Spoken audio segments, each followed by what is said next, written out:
Èdùmàrè mo fi kí yín, mo fi ti ọba ògo, ọba dáadáa, ọba àná, ọba ìní, mo fi kí ẹ̀yin ènìyàn wa pé very good morning and welcome to Koikimedia. Ilé-iṣẹ́ kan tí ó ń sọ̀rọ̀ nípa ìjàǹgbara ilẹ̀ Yorùbá. Ilé-iṣẹ́ tọ́pọ̀lọpọ̀ ń takò, àmọ́ wọ́n mọ̀ pé òtítọ́ ló ń bẹ níbí báyìí. Torí o ò lè rí òtítọ́ nínú Nàìjíríà. Kò sí journalist, ẹ má bínú o, kò sí journalist tó máa lè sọ̀rọ̀ nípa bí mi ṣe ń sọ̀rọ̀ fún yín nínú location 419. Torí pé gbogbo àwọn journalist ń bẹ̀rù, wọ́n ò fẹ́ kú, wọ́n ò ní sọ òtítọ́. Àwọn míì dẹ̀ ń bẹ̀rù látara pé kọ́ máa wá pa wọ́n mọ́lé.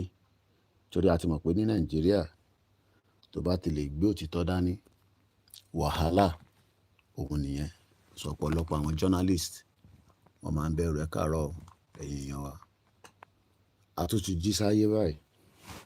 Ǹjẹ́ bí nǹkan ṣe ń lọ nínú gbogbo ilẹ̀ Yorùbá, àárín tán para wọn ní ìlú kan torí ilẹ̀. Àwọn ọ̀pọ̀lọpọ̀ ní APC ló wà behind ẹ̀. Ǹjẹ́ kò ti tó àsìkò báyìí kí gbogbo ọmọ Yorùbá gbàgbọ́ pé ilé tó lọ ká dá dúró, ká gbára wa sílẹ̀, ká fi ọ̀rọ̀ Nàìjíríà tí kò ní ní any impact, ká fi sílẹ̀ lọ́rùn, ká béèrè right wa, ká gba ilẹ̀ wa kí a lè ní ìlọsíwájú. Torí pé àwọn politician iṣẹ́ tí wọ́n ní pé kó mú ayé kó le. A ti sọ ní gbogbo ìgbà, kò sí ọ̀nà àbáyọ kankan, kò sí irọ́ tó lè pa fún yín. Àwọn tó fẹ́ máa parọ́ yẹn mọ̀ pé àwọn gullibles ló lè máa parọ́ yẹn fún. Wọ́n ò lè pa fún àwa báyìí torí pé wọ́n mọ̀ dájú pé àwa máa question ẹ̀, especially in tí wọ́n pè ní location 419, location confusion, location má ṣiṣẹ́, location a criminal country tí kò ní iota of respect fún ìdàgbàsókè aráàlú. Nigeria ò ní any in reason tí a need láti ní kó survive again. Ẹ jẹ́ kí Nigeria kó kú, kó máa bá tiẹ̀ lọ. Torí pé kí ni? Nigeria is a crime scene. A ti sọ ní gbogbo ìgbà, but ṣẹ́rẹ́ ẹ̀yin aráàlú gan lẹ́ ń takò ìrìnàjò Yorùbá nation. Nígbà tá a mọ̀ ọ̀rọ̀ bá ẹnu bá ọ̀rọ̀ Ọ̀ṣun state nísìn, gbogbo yín jáde fatafata, àbí bẹ́ẹ̀ kọ́? Ẹ jáde fòtòfòtò, ẹ wá defend Ọ̀ṣun, but ẹ lè defend ìran yín tí a ti ń pariwo láti bí ọdún mẹ́rin. Nígbà tá à ń sọ fún yín pé àti APC àti PDP ọmọ ìyá kan náà ni gbogbo wọn. They are both criminals and they have nothing to offer. Ẹni ẹ̀ ní gbọ́. Àwa náà dẹ́ náà nígbà. A máa ṣàlàyé fún yín náà ni. Torí pé most of you do not know kí n tán pè ní Nàìjíríà. Tẹ bá mọ̀ tán pè ní Nàìjíríà ni, ẹ máa sá fún Nàìjíríà. Torí Nigeria is not worth dying for. But duty tàwa ni láti continue láti máa update yín bí nǹkan ṣe ń lọ lójoojúmọ́ lórí ọ̀rọ̀ ìdí pàtàkì, ìdí kókó, ìdí tí kò ní ẹyọ kan ju pé ọ̀rọ̀ election kan ló kàn nísìn. But ẹ̀yin aráàlú náà lẹ lọ ń dìbò fún wọn. So ẹ̀yin aráàlú náà lẹ máa fara gbá until tí orí yín máa pé, tẹ máa padà wá sílé, tí gbogbo wa jọ máa mú ara wa ní òṣùṣù ọwọ̀. Ta máa sọ pé enough is enough. But ẹ bá ń takò àwa tá à ń pariwo Yorùbá nation, tẹ máa sọ pé Yorùbá nation ti Sunday Igboho, Yorùbá nation ti bàbá Akíntóyè, then ẹ gbọ́dọ̀ accept faith yín, ẹ máa accept faith yín bẹ́ẹ̀ ni nínú jungle, torí pé a sọ fún gbogbo yín látọdún mẹ́rin pé wọ́n design Nàìjíríà pé kó wá ṣiṣẹ́. Àwọn òyìnbó tó kó wa papọ̀ for a selfish reason ni. So tí a sọ fún ní 4 years ago tó jẹ́ ọmọ Ọ̀ṣun state tó ṣe wà ń lament nísìn pé APC ò láìkí Adeleke, ṣé wọ́n mọ̀ yẹn tẹ́lẹ̀ ni? Ṣé a ṣẹ̀ máa sọ yẹn fún wọn ni pé olè ní gbogbo wọn? So responsibility ti ẹni yẹn láti follow in táwọn sọ láti joy. Kí ni nǹkan tá à ń sọ? Nigeria is not designed to work. It's as simple as that. Kò sí nǹkan tó lè sọ, kò sí nǹkan tó lè ṣe.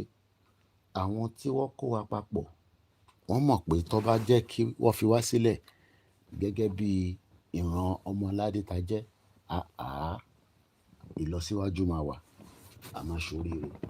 But they're not gonna do that. But àti sọ fún yín títí, àti fi kọrin, àti fi sọ̀rọ̀, àti fi ṣe program, àti sọ many things látọdún mẹ́rin lọ́rọ̀ campaign Yorùbá nation. Ǹjẹ́ wọ́n dá sí nígbà tá à ń sọ pé kí Yorùbá kó dá dúró, àbò wà lára àwọn tó ń takò?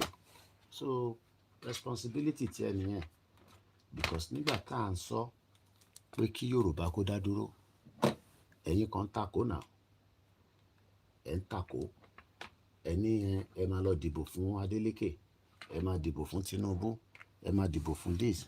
So ẹ̀yin lẹ máa face consequence tó ń ṣẹlẹ̀ nísìn, because fault yín ni pé ẹ̀yin lẹ lọ ń dìbò fáwọn àwọn criminal politicians, àwọn politicians tí wọn ní anything láti offer. So ẹ̀yin lẹ máa fara gbá ìtọ́jú. Ẹ wò ló nísìn, gbogbo èèyàn sá kúrò nílùú, wọn ní community méjì ló ń jà, ẹ̀wọ̀n ló ń jà torí ilẹ̀. Gbogbo eléyìí tá bá ní government Yorùbá, á ní bó ṣe máa settle gbogbo àwọn land dispute.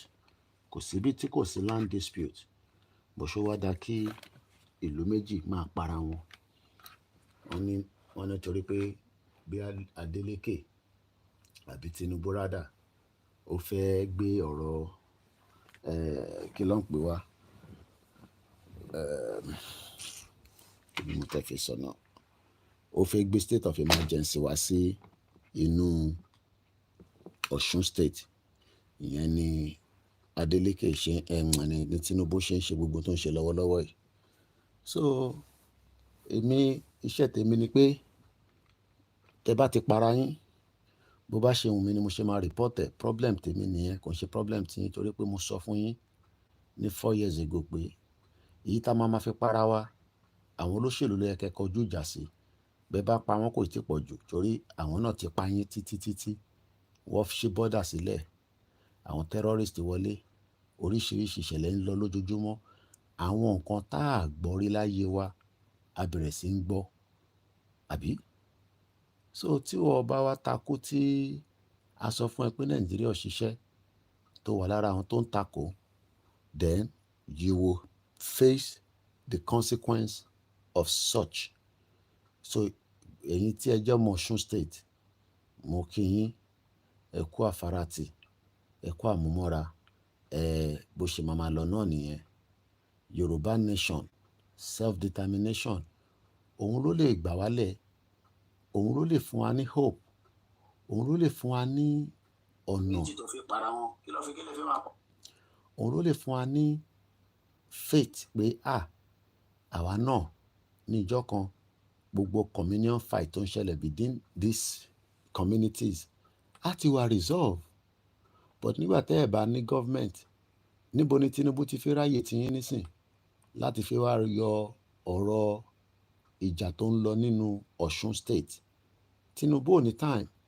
Ọmọ Tinubu nísìn bó ṣe máa pín rice káàkiri àti èlùbọ́ àti maggi fáwọn olórí burúkú northerners, òun ló ń ṣe lọ́wọ́lọ́wọ́ báyìí.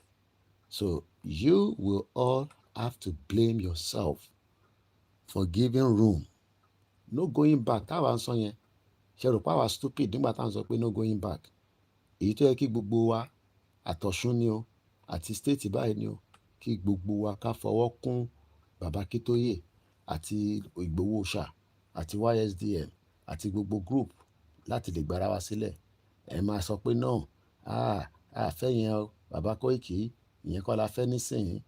Bí a ṣe máa bá ṣe máa ṣe election, that was when election was coming. Bá ṣe máa ṣe election tá máa gbé Jagaban wọlé, ẹ ti gbé Jagaban wọlé nísìn, ẹ láti fara gbani. That is your problem. Ìyẹn ṣe problem tèmi mọ́, because we warned you all, we told you all, we gave you all the reason in this world pé self-determination in tán pè bẹ́ẹ̀ ni pé a máa ní country tiwa, a máa ṣe government tiwa. Government tẹ́ ń ṣe lọ́wọ́lọ́wọ́ nísìn, government pàdépàdé ni, government jìbìtì ni, government olè ni, government má jẹ́ kí ayé ọmọ Yorùbá dá, òun ni government tí wọ́n ràn lọ́wọ́lọ́wọ́ nísìn. Ìyẹn ò lè work, ìyẹn ò lè sọ́ọ̀tì gbogbo problem tí ó wà nílẹ̀. And a dẹ̀ ti sọ fáwọn èèyàn wa, ẹ wo Nàìjíríà nísìn, àwọn foreign investors wọ́n withdraw 450,000. Báwo lẹ ṣe expect kí investors wá invest nínú Ọ̀ṣun níbi tẹ́ ti ń para yín? Ìbéèrè ni o. Níbi tẹ́ ti ń para yín nísìn, investors á wá kówó wá, á dá ilé iṣẹ́ sílẹ̀, ẹ wá bẹ̀rẹ̀ sí finá sí, ẹ jó mọ́lẹ̀. Àbòmọ̀ tó mì pé láti kọ́ ilé iṣẹ́ tí ìjọba lórí burúkú yín ò kọ́, ẹ̀yin kan wá jó ilé iṣẹ́ yẹn nígbà tí investors bá wá sí irú Ìfọ̀n àti Ìlóbù. Mo pé mo pronounce dáadáa láàárọ̀ yìí. Ẹ jẹ́ ká jọ fọwọ́ kún ká ṣe Yorùbá nation. Òun nìkan lọ́nà àbáyọ, òun nìkan ló lè rescue wa, òun ni solution to every problem tí ilẹ̀ Yorùbá ń face lọ́wọ́lọ́wọ́ báyìí. The only solution tó kù nísìn òun ni pé let us all rally round and demand our right to self-determine. Anything short of that, a máa ṣe election la máa fi sort it out. Lè fi election defeat àwọn olórí burúkú politician. They are always 5 steps ahead. Wọ́n ti mọ àwọn tó máa gbé ìrẹsì fún, àwọn tó yẹ pé ìrẹsì ló wá jẹ láyé wọn, tó yẹ pé ayé wọn máa bàjẹ́ ni. Àwọn tó yẹ pé ìrẹsì làwọn wá jẹ láyé wọn, kò sí nǹkan tẹ́ lè sọ fún wọn tó bá ṣàti fún wọn ní ìrẹsì tó dẹ̀ fi 1,000 lé lórí. Ṣé irú àwọn yẹn làwa máa wá jókòó tì? A máa jẹ́ káwọn yẹn fi ti wọn kọ́ fi kó bá wa. Gbogbo ilé la ṣe ń sọ pé ẹ jẹ́ ká support ìrìn àjò Yorùbá nation. Ẹ jẹ́ ká fọwọ́ kún Yorùbá nation. Ẹ jẹ́ kí ó jẹ́ pé Yorùbá nation ló máa wà nígbà àyà wa. Òun la máa demand fún, òun nìkan la máa sọ pé a fẹ́. But ẹ bá tún sọ pé ẹ fẹ́ election, ká lọ ṣe election ni the best, this and that. 2027 tí ń bọ̀ nísìn, the same set of criminals wọ́n á tún bẹ̀rẹ̀ sí sọ fún yín pé ká wá lọ dìbò. Kẹ́ lọ mú PVC yín wá. Látijọ́ tó ti ń gba PVC, ìjẹ́ ó fi PVC yẹn lọ gba medical hospital. Ìjẹ́ mú PVC yẹn, ìjẹ́ ó fún ẹ ní iná. Ìjẹ́ PVC yẹn, ìjẹ́ ó ṣe àǹfààní kankan fún ẹ. Kò lè ṣe because wọn ò design Nigeria pé kó work. Ẹ kàn máa rant ni. Ẹ wá gbọ́ gbogbo àwọn tó ń rant lọ́wọ́lọ́wọ́ báyìí lórí social media. Gbogbo àwọn tó ń sọ pé Tinubu is a terrible president. Wọ́n ní terrible president ní president yín, ìyẹn Aṣíwájú Jagaban. Kódà wọ́n ní disaster ni. Oríṣiríṣi fídíò làwọn èèyàn wá ń ṣe. Gbogbo fídíò yẹn a máa gbọ́ lẹ́yọ̀ kọ̀ọ̀kan nísìn. Báwọn èèyàn ṣe ń rant nípa Jagaban, ẹ̀gbọ́n tẹ́lẹ̀ sọ.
So now, ìyẹn ti lọ bẹ́ẹ̀ ẹja gbọ́ the next person.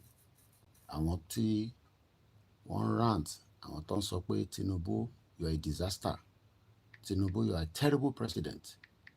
Àwa dẹ̀ sọ fún Tinubu pé ó dáa, má jẹ́ kán máa bú ẹ mọ́ lórí social media. Divide Nigeria. Kólúkálukú máa lọ. To know that Tinubu is just not only a terrible man.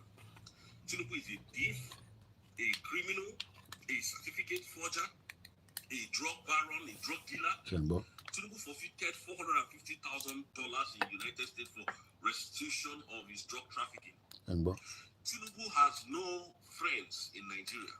Tinubu went to a school that was not in existence when he submitted his result to INEC. Tinubu has no classmates in the world. There is nobody that knows Tinubu from anywhere. Tinubu does not come from any village in Nigeria. Yoruba land. Despite the fact he claims to be a Yoruba man. Tinubu is the worst president Nigeria has ever had. Somebody said it and they're threatening the lady. And this is what Nigeria has become in these recent years. When you speak up for yourself, they come for you. When you talk about the illness of the country, they send military to come and kill you. This is what they do in Nigeria. It's not far-fetched from what this girl is saying. This lady's life may be under threatening or under threat because she has said what she's not supposed to say. This is just how they do in Nigeria. But yet they were insulting Trump. People said a lot of unspeakable things about Trump before he became the president of the United States of America. And nothing happened to him. Even as he's seated, so many people are still doing, going on rampage to make funny videos about Trump. And, it doesn't concern him.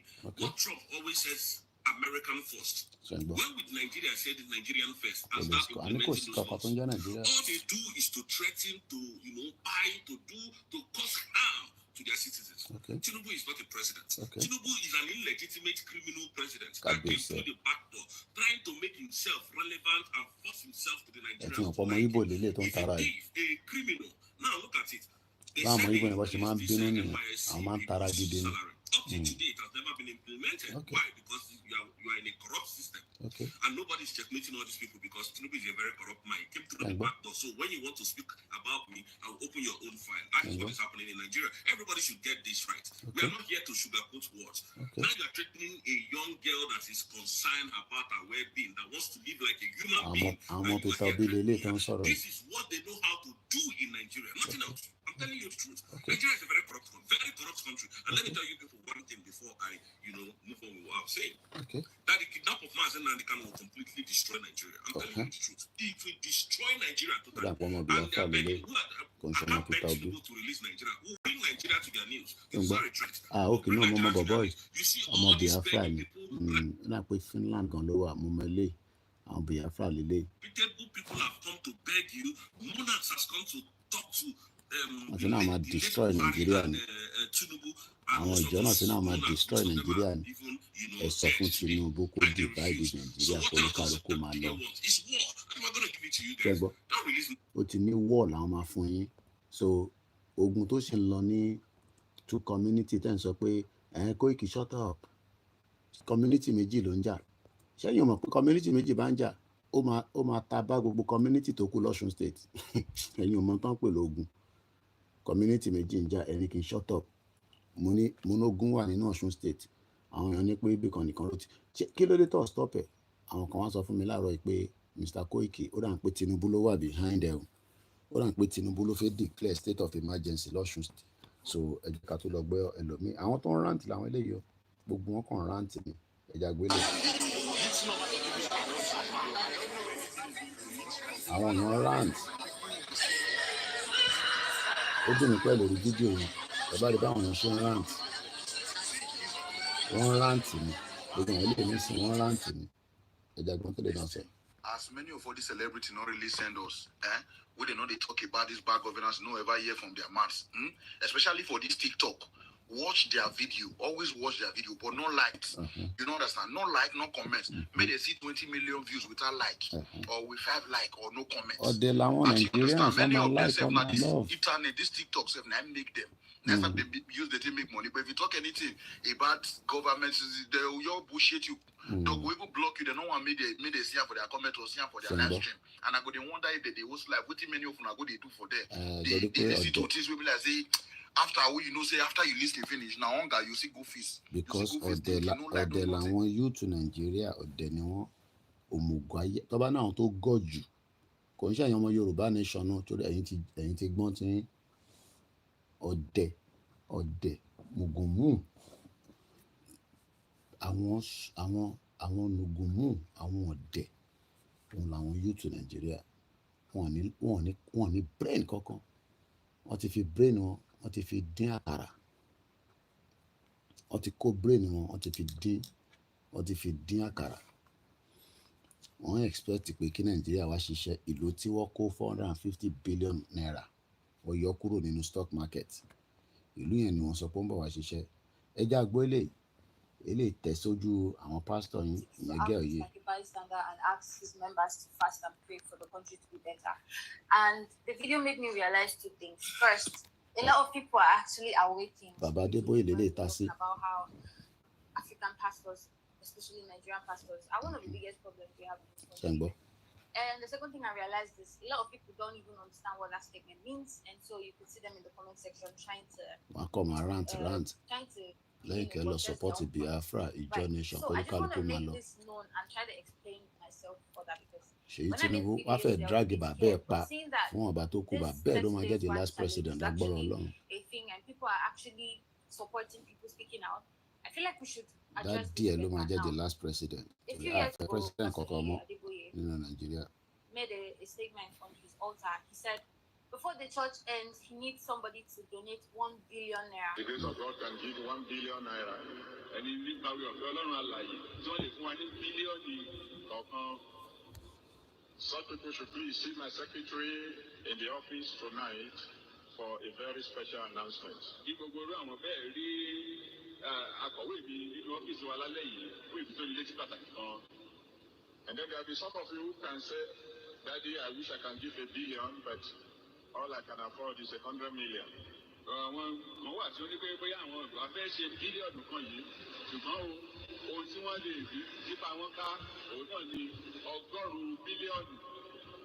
Some people should also see my secretary after the program tonight. This was at least 5 years ago. He wants somebody to donate 1 billion naira before the church ends. Do you think it's you that is an everyday Sunday attendee that he was referring to? These pastors have political sons that àwọn bíi Pastor Ruga, one person or even more than one person can just offer to give that 1 billion, that something. Àwọn olè, àwọn criminals. You as a human being and somebody with the fear of God, would you ever question this 1 billion you're giving me? Where did you get it from? 1 billion naira years ago when billion was 1 billion. Tó bá béèrè yẹn ti abuse the pastor. The politicians that you guys want us to leave the spiritual leaders and focus on the politician. Every politician has a spiritual father who they go to for advice, who they go to, they bless the pastor with little tokens, stolen tokens. A few years ago, Chris Oyakilomi's church had to return millions of naira to one industry like that. Why? Because it was proven that one of their leading staffs stole millions of naira and sent it to the church as tithes and offering. And because of that evidence, the church had to refund those millions of naira. This pastor should not be excluded in what is going on in Nigeria because not only are they politically involved, they're... So, I think better money. You have to go late. Nigerian content creator in Nigeria, and you are not making content right now talking about the things that is going on in this country. Shame on you. Well, guess what? I woke up this morning and one of your favorite content creators on TikTok has unfollowed me because of this video. And before they unfollowed me, they left me a very lengthy message. But I'll just tell you the content of the message. If you've been following me for a while now, you remember one time I was making videos complaining that TikTok is not pushing my content, even though I make good content. I met it in that period. I was like, see what is going on and all of that. So the content of their message before they unfollowed me is that I am not going to grow on TikTok if I continue putting my mouth in public issues. Now, they have made me believe a comment I saw under this video when somebody was saying that they are not going to say anything. All these content creators will keep quiet because the government pay them and they don't want to lose gigs. If my growth on TikTok... all your content creator, they are all under politicians. So to bá expect pé àwọn tó ń create content tó lọ ń rẹ́rìn lọ́dọ̀ wọn tó ń ṣe kòkòkò tó rẹ́rìn, they have nothing to offer you, and they will not offer you anything more than sadness. Kò sí happiness. Talk includes me turning a blind eye to the things that is going on in this country that belong to all of us. Then which country belongs to all of us? We're not going to stop talking about this. We are up for 30 days rant challenge, and we are going to do it until the 30 days is complete. Somebody was telling... So after 30 days, kí ló máa ṣẹlẹ̀? And rant lórí social media. Àwọn ẹgbẹ́ yín ní gbogbo àgbáyé, they're out there on the street. Ẹ̀yin náà rant. Àwọn olè rant fún. The criminal politicians are not going to listen. The criminal politicians knows the Nigerian youth are lazy. Wọ́n ti mọ̀ pé ẹ lè ṣe nǹkan kan. Ẹ̀yin tiwa táwa jọ ń ṣe Yorùbá nation.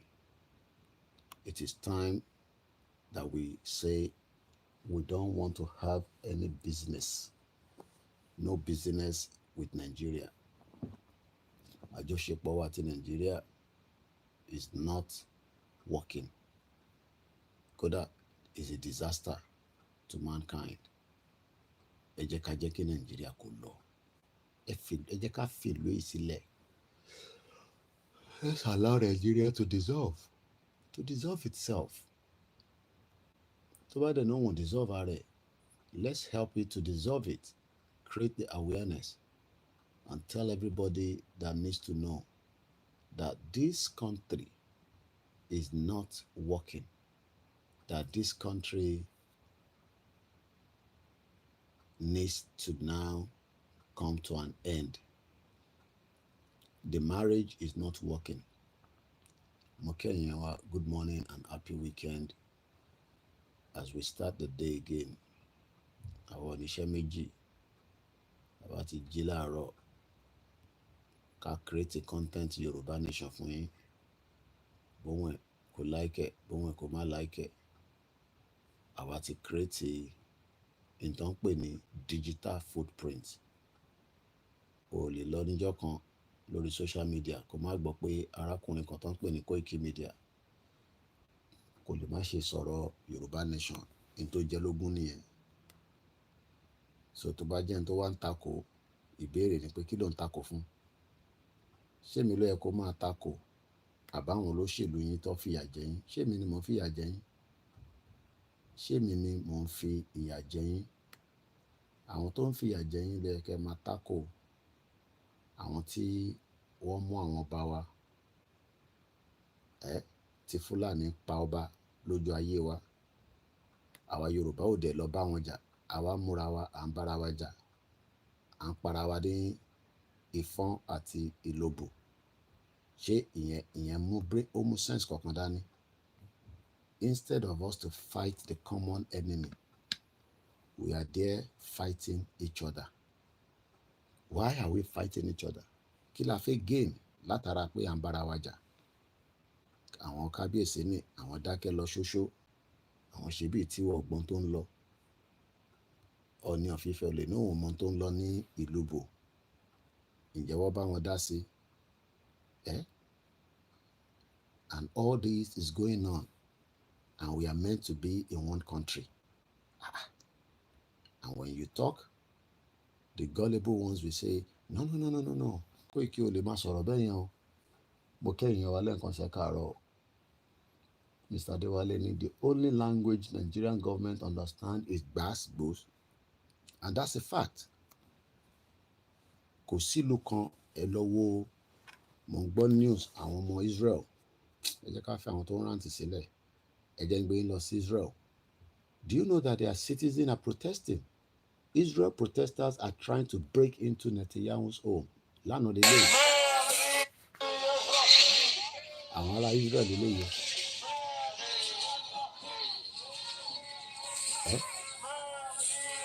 Àwọn ará Israel wọ́n protest against the prime minister àwọn Netanyahu. Wọ́n níyàn burúkú ni, wọ́n níyàn burúkú ni.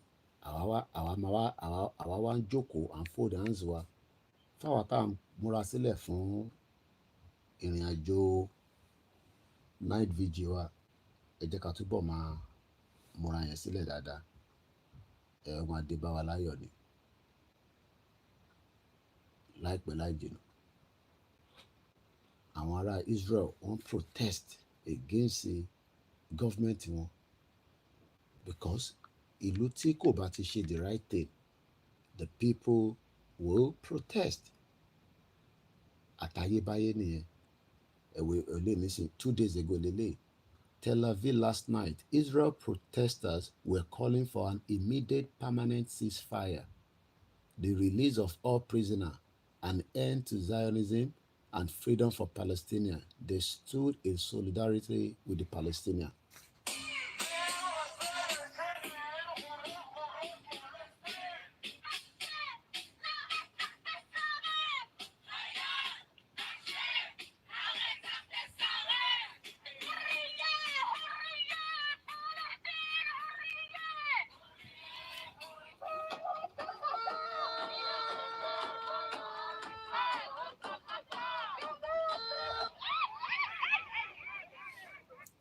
Nínú protest eléyìí náà nísìn, ariwo tẹ́ ń gbọ́ yẹn nísìn, àwọn kan náà tún máa wá attack wọn. Àtayébáyé nìyẹn.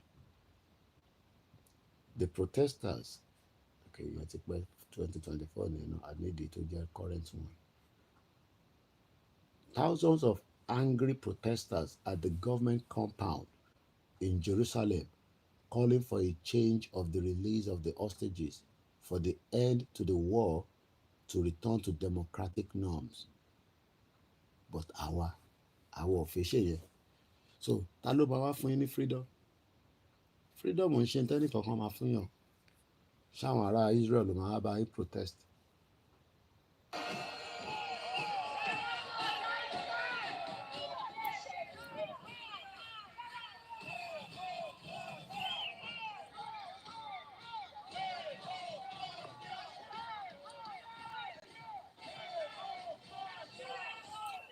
So we must continue to demand a peaceful Yoruba exit from Nigeria.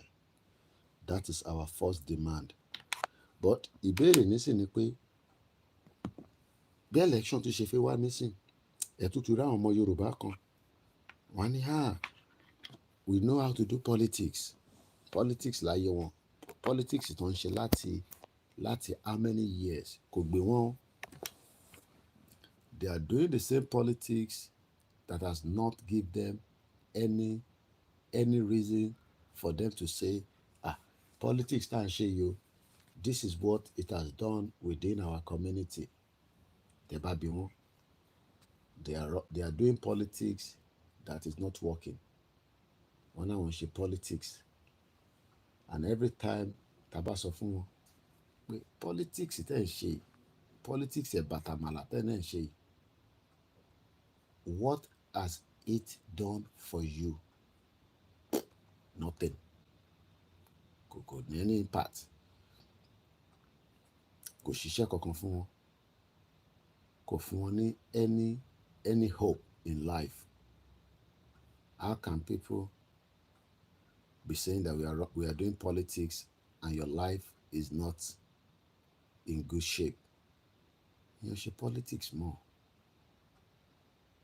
That is not politics. And these are the reason why we are saying it is time that our demands and our rights láti lè máa gba country tiwa, òun nìkan ni the solution right now. But as usual, you will always get some of our gullible ones. They will argue blindly. Ẹlòmíì àtẹ a máa sọ nǹkan míì, àwọn àwọn wọ́ndà pé ṣé nìyí ní làákàyè. This country failed every citizen. Látijọ́ tí wọ́n ti dá iléeṣẹ́ Nàìjíríà sílẹ̀ láti 1960.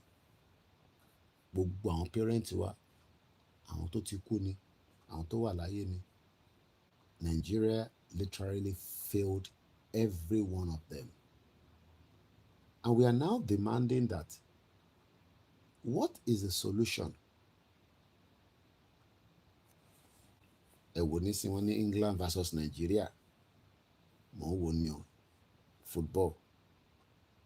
England versus, this was 2023. England versus Nigeria.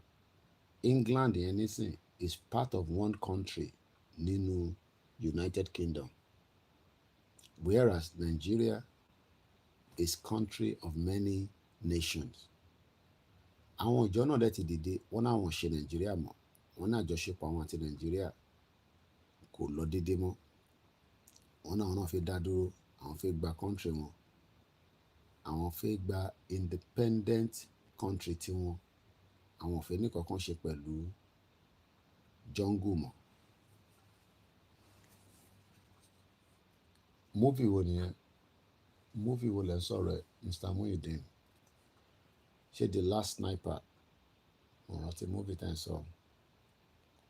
Tẹ́ bá rán mi létí. I talk about a lot of movie.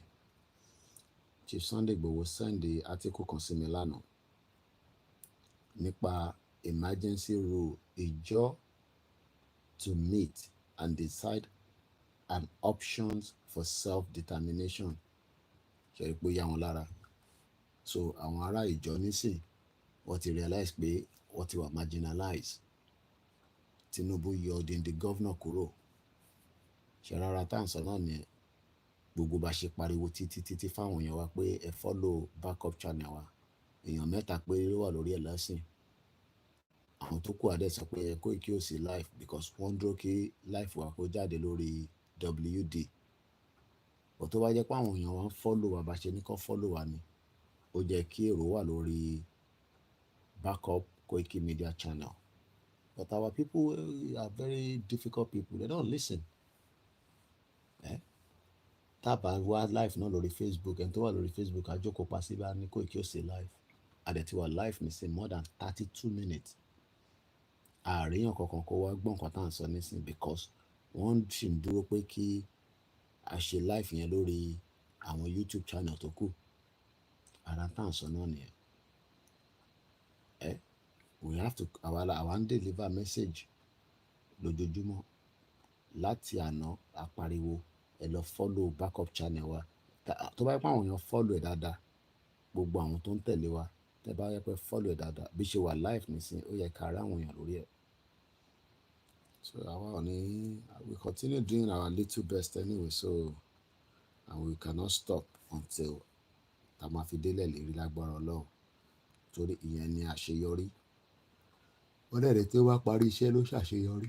Èmi dẹ̀ fi ṣàṣeyọrí nínú nǹkan tèmi gbé dání because mo fẹ́ kó orúkọ tèmi náà wà nínú ìwé ìtàn pé nígbà tí wọ́n ń jàjà pé kí Yorùbá dá dúró, Koikimedia náà fi gbogbo ara, ó fi gbogbo ọkàn, ó fi ṣe.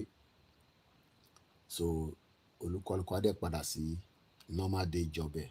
Èèyàn mi pé nígbà tá a bá gba country, a gbọ́dọ̀ sọ pé àwa la máa wà níbẹ̀. Àwa máa bá tiwa lọ, a máa ṣiṣẹ́ tiwa lọ. Adé máa monitor pé country yẹn ó ń work. So bí àwọn kan rò pé bí a ta bá ṣe pariwo Yorùbá nation dé sí, tá bá ti wá débẹ̀, àwa náà máa lọ di bí Jagaban olè, Jagaban criminal. It doesn't work like that. Everybody, camera can be used because it is being used. Okay, let me tell you, camera cannot be used. Okay. Yes. So bí àyẹn lẹ́lòmíì ṣe sọ pé àrí support Yorùbá nation, ẹ má support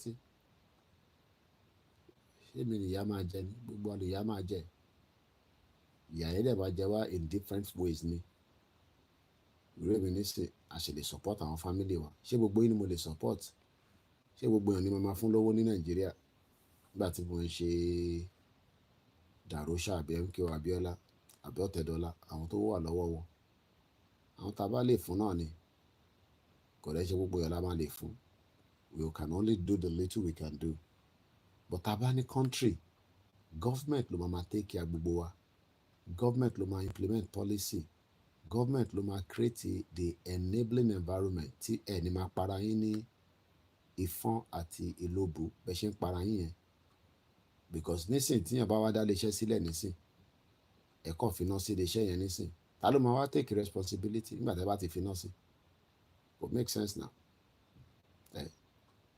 wọ́n níjà yẹn ti ń lọ for a very long time àdẹ̀ tí resolution sí kó stop gbogbo ilé làwa ṣe ń sọ pé this can no longer be viable this can no longer be workable let everybody return back and have their own independent country but irọ́ àwọn èèyàn fẹ́ yẹn everybody wants a corrupt system a system that is not working a system that was deliberately designed. I don't think some of you understand what it means to say that Nigeria was deliberately designed by the British to fail. What design Nigeria pé kó fail ni? Àwọn design Nigeria pé kó work fẹ́mi àti yín. Àwọn ni ká wá apply for visa ká tó wá sí UK. Ká lọ apply for visa ká tó lọ sí Germany. Ṣé báwọn ará America ṣe ń lọ apply káàkiri fún visa nìyẹn? Ṣé báwọn ará Britain ṣe ń apply fún visa káàkiri nìyẹn? So why are we gullibles? Why tó jẹ́ pé ìyà gbọ́dọ̀ jẹ continent kan káwọn kan wà okay káwa máa sọ fún wa David Lami máa sọ fún wa pé Nigeria will be better. Ọlọ́run ní jẹ́ kí Nigeria better o. Kò sí àdúrà tẹ̀lé ṣe tí Nigeria máa better. Ṣé jẹ́ ká ka ẹni tí olóyè send sí mi lánàá. Wọ́n send article kan sí mi. Ẹ jẹ́ ká jọ wo article yẹn. Ẹ bá mi gbọ́ wọlé share button. The more people that join, it is in the interest of every one of us. The more people that join. So, and we need more people to join. We need more people láti darapọ̀ mọ́ ìrìn àjò Yorùbá nation because àìtí pọ̀ tó but a fẹ́ àwọn tó máa wá dàrú tó bá mọ̀ pé ó máa dàrú máa wò alátẹ̀yìn tàbá ti débi tá à ń lọ you will be part of the citizen wà dẹ̀ follow rules and regulation kò sí rules and regulation kankan tó operate nínú Nàìjíríà nìsín àfi tẹ́ bá fi parọ́ fúnra yín everybody knows that kò sí rules kankan tó operate nínú Nàìjíríà because crime scene ní Nàìjíríà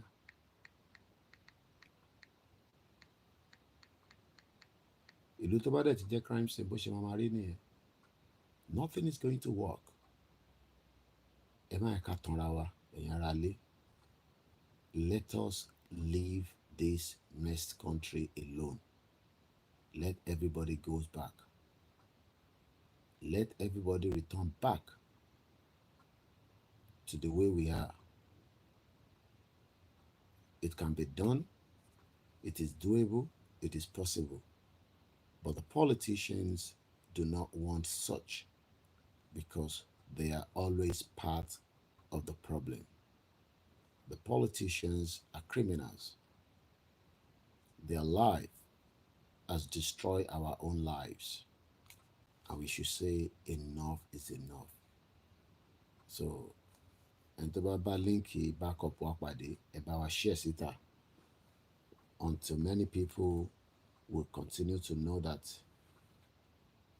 because at our life like I said for more than 40 minutes and yet only few people ló darapọ̀ mọ́ wa lórí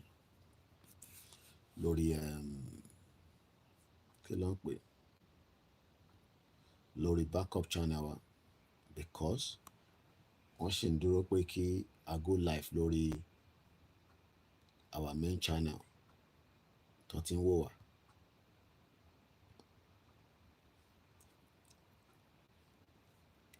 So a máa encourage ara wa náà ni. Ìtawà dẹ̀ ń sọ ní bíbá ọ̀rọ̀ tó ṣe pàtàkì tó wà important ni. Òun ló fi ń pè ní self-determination under the leadership of Professor Adebanji Akintoye. Gbogbo ẹ̀yin tí ẹ máa àtàkì platform àtàbá ti post nǹkan kan, problem tí yín máa nìyẹn kò ṣe problem tèmi. Ayé tèmi sì better ju ayé yín lọ. Èmi lẹ̀kọ́ ni mo dá problem sí yín lọ́rùn. Government yín òun ló create the bad enabling environment. Títí tí yín ò ṣiṣẹ́, ẹ lómi, ẹ níná. Nothing seems to work and nothing will ever work. Kò sí ọ̀nà àbáyọ kankan. Kò sí bẹ́ẹ̀ ṣe lè ṣe. Kò lè work. Because wọ́n ò fẹ́ jẹ́ kó work. Because wọ́n mọ̀ pé tó bá ti work, ìwọ náà ni ò ní wà worried. So wọ́n ò fẹ́ jẹ́ kó work. So ìdí tá a ṣe ń sọ fáwọn èèyàn wa pé let's leave this okoko-maiko country and return back bí Ọlọ́run ṣe dáràn Yorùbá. Ọọ̀ni of Ifẹ̀ ò fẹ́ sọ̀rọ̀ Yorùbá nation torí pé wọ́n ṣì ń support Tinubu. Kò pọ̀ jù náà tí Ọọ̀ni of Ifẹ̀ bá sọ pé Yorùbá people lè lọ, but Ọọ̀ni náà dákẹ́. Wọ́n náà wọ́n wo bó ṣe ń lọ. Báwo ló ṣe fẹ́ lọ? Ọọ̀ni ní responsibility as one of our traditional rulers láti lè mention fún gbogbo èèyàn pé ìran Yorùbá fẹ́ dá dúró. But he himself is keeping quiet. He doesn't want to talk about it. Because, as many have said, Tinubu ló fi Ọọ̀ni síbẹ̀. I don't know how that true that is. And this is the reason why ta ṣe ń wonder pé ṣé kò sí respect fún àwọn ọba mọ́ ni. Àwọn kan ní àwọn ọba ò ní àṣẹ kankan mọ́. Àwọn politicians ti gbàṣẹ kúrò lọ́wọ́ wọn. And all this is not good as we continue to ask all these questions. Mo ń bọ̀ mo ṣe máa ka in táwọn ìjọ sọ o. Mo ṣe ń pín program mi lọ́wọ́. Ṣé tó bá lè bá mi náà pín, ẹ bá mi pín. Ọ̀fẹ́ ni pínpín. Ẹ sọ fáwọn èèyàn pé Koiki wà live. Kó wá darapọ̀ mọ́ wa, kó wá gbọ́n tá à ń sọ. Ó máa ṣe everybody láǹfààní ni. Ṣé jẹ́ ká padà lọ sọ́dọ̀ átíkù tí olóyè Ìgbòho sẹ́ẹ̀lì sí mi bí ṣe sọ lẹ́ǹkan. Àwọn ìjọ náà ti faraya báyìí. Wọ́n náà fẹ́ gba country tiwọn. Everybody ti faraya. Tó bá yá gbogbo wa, a béèrè fún right wa.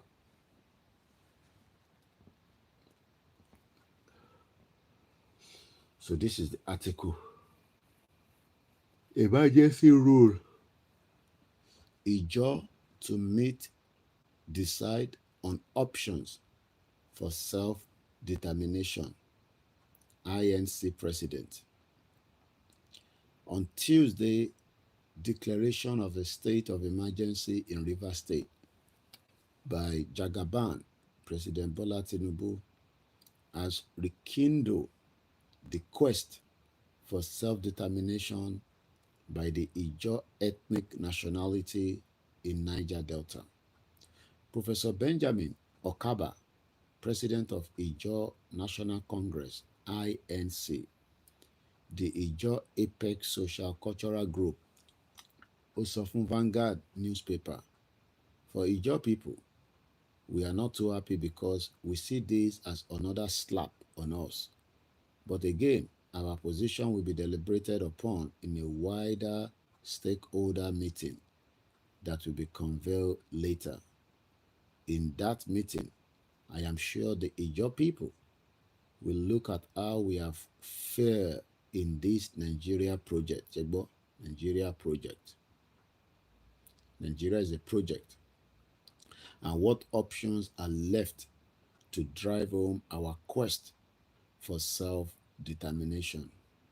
When we say it is hasty because the president has so much opportunity to leverage on the calls made by Nigerians from all quarter to call his minister Nelson Wike to order. Tinubu ní pèsè order because criminal kan náà lọ́wọ́ àwọn méjèèjì. Tinubu criminal, Wike criminal.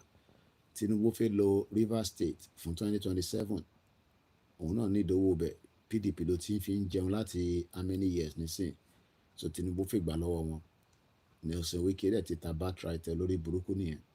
Secondly, while Wike himself has been the antagonist, he had boldly stated that he will make governance impossible for governor.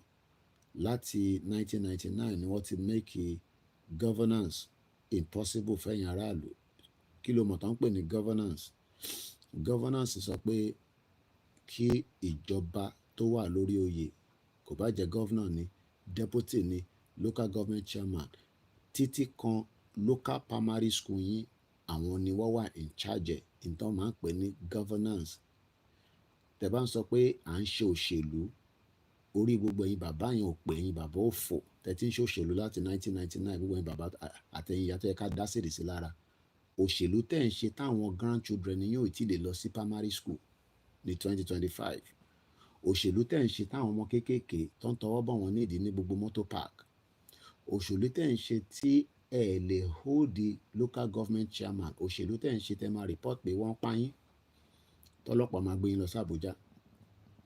Ẹ̀yin bàbá òfò yẹn, ẹ̀yin lẹ dá gbogbo wàhálà yìí lẹ̀ sí wa lọ́rùn. Ẹ̀yin bàbá burúkú, ó yẹ ká ti dá sídìí sí gbogbo yín lára kẹ́ ti kú dànù. Secondly, while Wike himself has been the antagonist, àti kàbẹ̀yẹ lẹ́ǹkan. Okay. They had boldly stated that it will make governance impossible for the governor. Kò ń ṣe inú Rivers State nìkan ni kò ti sí governance. Bẹ́ẹ̀ bá lọ sí Lagos State, kò sí governance. Because sí governance bá wà ní èmi ara nǹkan lọ́wọ́ ọmọ Igbo, and I'm sure it's the same thing, but ọwọ́ Igbo láti rajà tara. Arajà 350,000 naira. Ó dẹ̀ ti yọ 80,000, ó dá 270 padà. Ẹ̀dẹ̀ sọ pé ẹni ìjọba nínú state olórí burúkú Sanwó-Olú. Abáyọ tí Ambode ṣe sọ pé ó ní mental problem. Àwọn olóṣèlú olórí burúkú, àwọn gọ́vnà fò. Ìpínlẹ̀ mọ́ máa gbà lẹ́nu mi bí báyìí. Ẹ wá mú mi ní London. Similaye Fubara, in as much as he does not dance to his tune, godfatherism, ìyẹn ò fẹ́ gbọ́ sí Wike lẹ́nu. Just like bí Tinubu ṣe ń control ní Lagos State. Àwítán ọmọ ẹ̀ náà, ọmọ ẹ̀ ní ó ń debate fún rẹ̀. My father is the best president in Nigeria. Olórí burúkú ọmọ òfò. Kò allow anybody kò ṣe any advertisement in Lagos State. Ó sọ̀rọ̀ ẹ̀ di King Kong. Ó ń ṣe monopoly. Ṣé irú country tẹ́ fẹ́ wà ní ẹ̀tẹ̀ máa ṣoríire? Báwo lẹ ṣe fẹ́ ṣoríire nínú country bẹ́ẹ̀ yẹn? So the man Wike is desperate to capture state power and resources.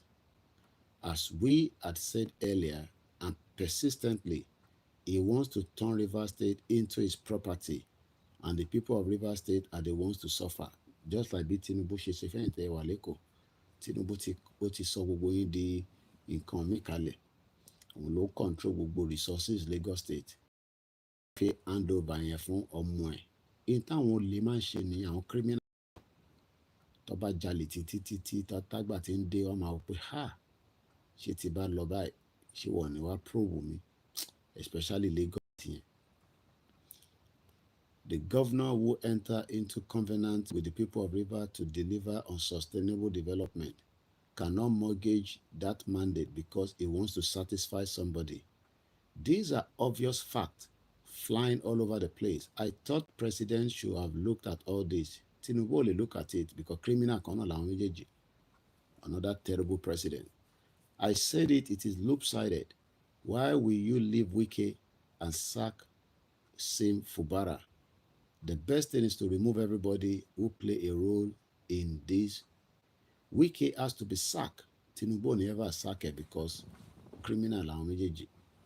And all the federal appointees from the state also have to be sacked, because if you do not sack them, They will use their position to perpetrate more crisis. Àdúrà tàwa ni pé kí more crisis kó wà ní gbogbo ilẹ̀ Yorùbá, kó wà nílẹ̀ Ìgbò, kó wà ní Ìjọ, kó wà ní Middle Belt, kó wà nílẹ̀ Haúsá, so that Nigeria will collapse quickly. The cry that wants to take over Rivers State is gradually playing out, and it's not better for democracy. Ǹjẹ́ ọ̀rẹ́ yìí rí democracy gbẹ̀yìn? Democracy will never work in Nigeria because democracy was not and will never work because kò sẹ́ni kankan tẹ́ máa hold accountable. The other issue in this state of emergency is that we have seen right from the beginning that the declaration was one of the options. Wike was looking at it. He felt if the judiciary cannot remove him quickly, if the House of Assembly could not take him off, then the next option is to create chaotic situation so that an emergency can be imposed. Ìyẹn làwọn èèyàn sọ nísìnyí pé Koiki in tó ń lọ ní Ìlúbù àti Ìfọ̀n, wọ́n ní Tinubu ló wà behind it. Olórí burúkú Tinubu kẹ̀rì bó ṣe máa destabilize the state kan tó máa create emergency rule síbẹ̀ tó máa pè ní state of emergency. Gbogbo ilé la ṣe ń sọ fẹ́yìn yẹn wa, àwọn ò lè jókòó ti rakatia yìí. Let us allow Nigeria to dissolve. Tó bá dissolve, we have more option. Ilẹ̀ Yorùbá tóbi 60 million people. À á ṣe gbogbo nǹkan tá a fẹ́ ṣe within the context of our own. A ní need anybody. A ní láti lọ bẹ anybody kí a tó decide bá ṣe fi run country wa. A ní láti lo ọmọ Ìgbò ká tó fi lọ́rùn ilẹ̀ Yorùbá. Ìwọ nìkan ló máa jẹ́ ọmọ Yorùbá tó máa wà ní governance. A ní ọmọ Ìgbò kankan kó máa wá darapọ̀ mọ́ wa tó máa ta máa mú àmúlòmálà. A ní ọmọ Haúsá, a ní the Fúlàní. Local government ọmọ Yorùbá ló máa wà níbẹ̀. Yàtọ̀ sí ọmọ Ìgbò tí ó bá fẹ́ Yorùbá tó dẹ̀ ti go through immigration bó ṣe rí nílùú ìní yẹn. Tó bá ti go through immigration, yes, ó máa ní right, but ó tó wá náà opposition tó lè ṣiṣẹ́ dà. Kò ṣe everywhere ló máa fún ẹ ní àyè pé láti ṣiṣẹ́ bó ṣe wà nìyẹn. Ẹ̀yin èèyàn wa, ẹ já dìde, ẹ já jà fún ìran yìí, ẹ já agbára wa sílẹ̀. Bó ṣe ń tà wá lára nílùú òyìnbó, ẹ jẹ́ kó tẹ̀ yín náà lára nílé.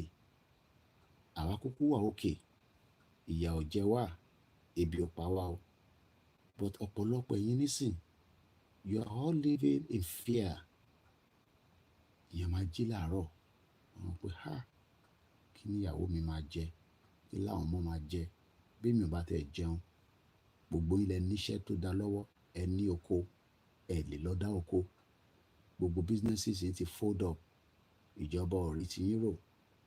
Owó lápò òun ni gbogbo yín ń lò lọ́wọ́lọ́wọ́ báyìí. Ṣé o, àwa ọmọ ìrànládé, àwọn èèyàn wọn lọ ń gba easy bite phone. Wọ́n fìyà jẹ yín. Àwọn tó lówó, àwọn yẹn wọ́n ti mọ weak point yín. Owó tó tówó, wọ́n fún ẹlòmíì ní just 10,000. A dúpẹ́ títí. Àwọn tó yẹ ká máa control millions of dollars. Kájọ máa ṣòwò, kájọ ṣoríire. Kì í sọ pé Mr. Martins, ẹ sáré bá mi send $1 million. Ó láwọn kankan tí mo rí ní bíbá kì í sáré. Báwọn ọmọ sí mi tèmi ṣe ń ṣe nígbà táwọn tó ń travel káàkiri nìyẹn. $100,000 wọ́n máa wá sílé wa, wọ́n máa wá gbà. Kò ṣe pé wọ́n sọ fẹ́ mi, wọ́n á ka dọ́là in the 80s. Alájà ṣẹ́yìn ò tí travel nísìn. Ṣe ní dọ́là nílé á ní ó dà pé mo ṣì níbi $30,000. Ó yá, màá rán yàn wá kó wá gbà. Wọ́n ti rán àwọn ọmọ ọ̀dọ́ wọn wá. Àwọn èèyàn ti délé wa láàárọ̀. Because woman máa travel nírọ̀lẹ́. Àfi kó tó dé láti ibi tó ń lọ, a ti dáwó yẹn padà. Gbogbo àwọn ìyá wa tó ń ta wóróbo. Ẹlòmíì gbogbo tó wà lórí igbẹ́ kò tó 5,000 naira. Mọ́tò àtúgbà wọn, Dangote truck apáyàn dànù. Ó ṣẹ̀ pa wọ́n tán ní wọ́n ní Dangote truck ní mọ́tò tó l'accident tó pa wọ́n l'Àbújá yẹn. Wọ́n ti fi wọ́n dájọ́. Election ti ń bọ̀. Ọlọ́run já jáde nígbà tí ebi ń pààyàn. Ọlọ́run wà pẹ̀lú wa o. Nítorí jù báyìí lọ, ìṣítí náà ni ẹ̀yin tí ẹ̀ ń takò wá. Koiki shut up. Kò sí problem ní Ọ̀ṣun state. Problem wà ní 2 community. Ìgbà wo ni kò ní ta sí gbogbo state tó kù, àmì gbogbo community tó kù. Tó bá tètè kọ́ bẹ̀, community méjì ń jà. Tó bá yá àwọn kan máa gbèjà ara wọn. adẹ́ẹ̀dí pé kí ni adìbò lọ́ọ̀yà ni agbára ta ní àfi bá wọn Fúlàní jà àfi ń para wa. So èyí tẹ̀ lọ àwọn oògùn lọ́wọ́ oògùn tó dá ẹ ṣe fáwọn oògùn yẹn kẹfì ná Sẹ́nẹ́tọ̀ Adélékè kó máa da tọ́ kẹfì ná Sanwó-Olú kó wọgbó lọ kẹfì ná gbogbo àwọn olórí burúkú politician àfi kẹ máa fògùn yẹn kẹ máa fi ṣe jàǹbá fún àwọn aráàlú àwọn innocent people. Ẹ wọ àwọn ìyá yẹn bó ṣe ń sá kótókótó ẹ wọ àwọn ìyá yẹn bó ṣe ń sá kótókótó èèyàn kan á sọ pé ogun ìtì wọlé tógun bá ti máa wọlé ńkọ́ ẹ lé gbogbo àwọn èèyàn ńláńlá lọ. Dr. Kemi Olunloyo, a pharmacist, a retired journalist, a PR specialist, ẹ lé kúrò lódìndí ìlú bàbá ẹ̀ ní Ọ̀yọ́ state. Òun náà dẹni tó ń gbé lẹ́yìn odi ẹ̀yìn odi ló ń gbé. Bọ̀bọ́ yìí ti kú. Boxing legend Foreman died yesterday March 21st. Àdàtà ń sọ nìyẹn, he died at 76. George Foreman ta ló rántí ẹ̀ ó máa ń jẹ̀ṣẹ́ ni ọbí ní 1949 kò sẹ́ni tó ní kú. Àtàbájáde ọmọ apá wa ìgbà wo ló ní kú ikú kan ló máa padà pààyàn. Má jẹ́ kí ibi ikú pa ẹ́ sínú ilé ó bẹ́tà kó jáde nígbà tó bá ti ní ká jáde. Òun lílé ní simusẹ́rí lórí péjì sísítà mi dáadáa Dr. Kemi Olunloyo.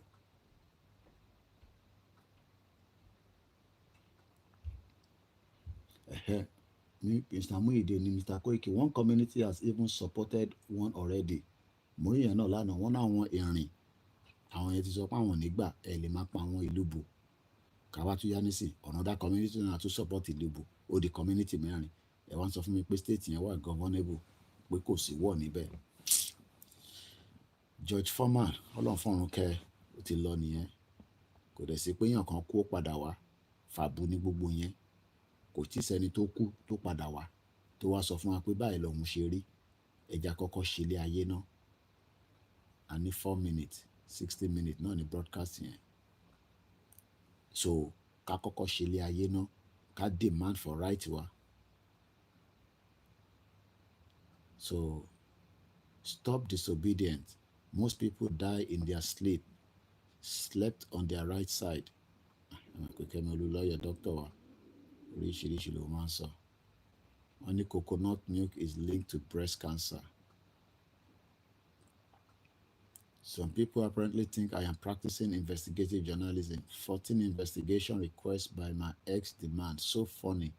You all think I can just jump on investigation. You better find 10 million and hire someone who will take their case. They are public. Who pays the journalist? Àràtà ń sọ nìyẹn. Ta ló ń sanwó fèmí báyìí nísìn? Ẹ̀rọ kò easy kíyàn kọ́ jíde kó jáde kó wá sọ̀rọ̀. Ta ló ń sanwó fún wa? Yàtọ̀ sáwọn tọ́lọ́run tó fi ń kẹ́ wa tó ń fún wa ní support kéékèèké ta fi rọra manage ara wa pẹ̀lú àwọn tíìmù wa. Òun ni Kemi Olunloyo sọ níbí báyìí nísìn. Who pays the journalist? Who hires the team? Bí ìlú bò yẹn nísìn tó bá jẹ́ pé ibi tó wà ní àgbẹ̀ àwọn tíìmù wa nígbà tá tẹ̀ ní káwọn èèyàn kọ́kọ́ fún wa ní mọ́tò ká fi lọ sí kìtì àríyàn kan kó dá wa lóhùn. So tẹ bá fi para yín tán kẹ para yín tán ẹni tó bá kú a máa ṣayé problem tí yín nìyẹn kò ṣe problem tèmi. So òun ló ń jẹ́ Kemi náà sọ níbí báyìí nísìn. Who pays the journalist? Ta ló sanwó journalist? Who hires the team? You better start learning that mainstream media doesn't investigate anything. 11 years wasted in Nigeria. Ó náà ti ya sákòrò Nàìjíríà nìsan lọ́lọ́ mọ ìlú tó wà á ní láti mọ ìlú tó wà ìwé kíbi tó bá wà òdìdí irú èèyàn báyìí tẹ bá mọ brain tó wà lórí Kemi Olunloyo brain power bàbá is a mathematician. Gbogbo àwọn heroes wa ìbígbòho náà nìyẹn nísìnyẹn ti tì síta ẹ̀jẹ̀ ìfẹ́ tó lóye Ìgbòho ká fi parí program àfìgbà tẹ́ ti síta ẹ̀ ṣáà ti tì síta ní sojú yín ti já ẹ̀ wá ní Fúlàní pa yín ó kọ́ yẹ pé kò ń ṣọ̀rọ̀ tó dáa kí àwọn máa sọ pé ó pẹ́ kí Fúlàní tó pa gbogbo yín dànù ni ọ̀rọ̀ burúkú ni kò ń ṣọ̀rọ̀ tó dáa rárá ní kí gbogbo ká tọ̀ sójú kọ ìbẹ́ ti lé Ìgbòho síta ìmọ̀ àti Ìgbòho sì sọ̀rọ̀ lánàá so tó bá yá gbogbo community àmọ́ bó ṣe máa defend ara tẹ́ ń béèrè pé báwo ni ìrìn àjò wa báwo ló ṣe máa lọ ó máa lọ dáadáa náà ni ìwọ ni kó lọ máa múra sílẹ̀ àmì sọ jù bẹ́ẹ̀ lọ ní láti sọ too much lórí social media. So mo kí gbogbo èyí tẹ́ bá mi gbọ́ program tààrọ̀ yìí, quick one náà ni òjò wọ́n dá wa lọ tí mo ṣe bàbá mi lọ sùn padà. So bàbá bá ti ń jí lójoojúmọ́ ariwo Yorùbá nation, no going back, no retreat, no surrender. Bóhùn ẹ̀kọ́ kọ́mẹ́ǹtì sórí timeline mi, ṣé íńtánẹ́ẹ̀tì mi ń lò gbogbo device ta connect sí nínú ilé tàbá torí ọ̀nà dá 30 ẹ̀ ó lè connect kó máa fi MTN tí ó yẹ pé ó yá data ni ó máa lè ìwọ tó ń yá data láti wá comment ó fi fara wé èmi tèmi ń lo router nínú ilé mi tó connect gbogbo device ta connect sínú ilé tàbá torí ọ̀nà dá 30 ẹ̀ ó gbé because unlimited ni a lè lò tán. Èèyàn mọ òfò èèyàn mọ ọ̀ràn kíran èèyàn mọ tẹ́ẹ̀nì WC nínú ilé yìí tó wá fẹ́ yàgbẹ́ nísìnyí wàá kọ́kọ́ jáde nínú ilé ẹ̀ níbi tí ilé ayé délé ni wàá jáde nínú building ìtọ̀dọ̀ tiẹ̀ tó ń pè ní face me I face you wàá wá lọ yàgbẹ́ lẹ́yìn ilé nínú ṣáláńgá ó wá fẹ́ compare sí èmi tèmi yàgbẹ́ mú lọ tọ̀ nísìn inú toilet ni mo tọ̀ sí WC mo flush omi gbàbẹ̀ kọjá kò ń ṣọ̀fẹ́ lóòótọ́ fi fara wé mi olórí burúkú èèyàn mọ òfò ìyá máa jẹ mo sọ fún yín ẹ máa jẹ mo yóò yà ìyá máa jẹ ṣégè sí yín lára ká tó délẹ̀ Yorùbá wa gbogbo ẹ̀yin tẹ́ jẹ́ olólùfẹ́ wa tẹ́ gbàgbọ́ nínú Yorùbá nation ìyà ò ní jẹ yín ẹ ní bá Fúlàní pàdé bí Fúlàní bá ń bọ̀ á máa yà fún yín ni Ọlọ́run wà pẹ̀lú wa ẹ fọkàn balẹ̀ ẹ lọ dúró dáadáa àfẹ́ sọ̀rọ̀ púpọ̀ ni nítorí pé wọ́n ti sọ fún wọn ní Koiki wọn náà oríṣiríṣi èèyàn láti plant abẹ́ platform ẹ̀ nísìn so tó bá ti ń sọ̀rọ̀ máa wà very careful nísìn tí wọ́n ti wà lójú àgbà mi so mo ní sọ́jú bẹ́ẹ̀ lọ announcement máa wá fún night vigil ẹ lọ fọkàn balẹ̀ èmi náà ń bọ̀ nílé kò sì bá ńlá ẹni tó bá ní ká má dé adé tán ilé ọmọ kì í bá baba lẹ́rù ni ẹni ṣoríire mo dé tán ẹni bá fẹ́ kú ni kó kó ẹni tó bá máa ẹ̀hán tó kú ní ìlú àti Ọ̀fun nísìnyí ìbáwọn tó kù sí wà láyé ẹ bó ṣe máa rí náà nìyẹn ọlọ́fọ́run kẹ́ gbogbo àwọn náà 20 ló ti kú àti jólẹ̀ ẹjọ́ kínní ilé àwọn politician wà ń bẹ̀ ẹ lọ da kẹ́míkà sí kó jó dànù kí gbogbo ẹ̀ kó wálẹ̀ ẹ̀ ń jólẹ̀ ara yín ẹ̀yin mẹ̀kúnnù ẹ̀yin wèrè kéèyàn wá o wọn ní jù bẹ́ẹ̀ lọ Koikimedia bring the work closer to your doorstep mo kí àwọn tíì mi ẹ kú rọ́jú ó yẹ ká máa gbówó gidi fáwọn àwọn ọmọ tó bá mi ṣiṣẹ́ ni àkànjá fún wọn ni 5,000 bí 10,000 bí 20,000 àròwó gidi fún wọn bọ̀wọ́ dedicate ara wọn wọ́n fẹ̀mí ara wọn sílẹ̀ Ọlọ́run wà pẹ̀lú gbogbo wa a ní jù bẹ́ẹ̀ lọ ó dàbọ̀.